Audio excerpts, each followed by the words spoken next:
ఒక డేగ దాడి నుంచి తప్పించుకోవడానికి రాంగో అనే ఉసర వెళ్లి ఒక గాజు సీసాలో దూరి దాక్కుంటాడు. డేగ తనను ఏమీ చేయలేదని అర్థం కాగానే రాంగో లోపల ఉండి చాలా అతిగా ప్రవర్తించడం మొదలు పెడతాడు. ఆ అతికి కోపగించుకున్న డేగ ఆ సీసాను పట్టుకొని ఆకాశంలోకి ఎగురుతుంది. కొంత దూరం వెళ్ళాక ఆ డేగ సీసాను వదిలేస్తుంది. సీసా వేగంగా కింద పడిపోతూ చచ్చిపోయినట్లు నటిస్తున్న ఒక కప్ప మీద బలంగా పడుతుంది. ఆ కప్ప సీసాను తిట్టాలని చూసేలోపే మళ్ళీ డేగ తన వైపు దూకుతూ కనిపిస్తుంది. డేగ నుంచి తప్పించుకోవడానికి కప్ప కూడా సీసాలో దూకాలని చూస్తుంది. రాంగో కంగారుగా నేను తప్పించుకోవాలి, నీకు చోటు లేదు అని అంటాడు. కానీ అప్పుడే సీసా ఒక రాయికి బలంగా తగిలి 2 ముక్కలుగా పగిలిపోతుంది. ఇది చూసిన కప్ప నవ్వి రాంగోకు దేవుడు సహాయం చేశాడు అనుకుంటుంది.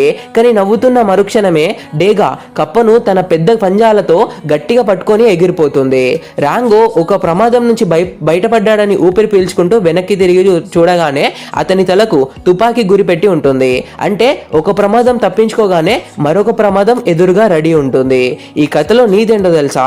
ప్రమాదాల నుంచి ఒక్కసారి తప్పించుకున్నామని అతిగా ఆనందించకూడదు. ఎందుకంటే జీవితంలో ప్రమాదాలు వరుసగా వస్తూనే ఉంటాయి.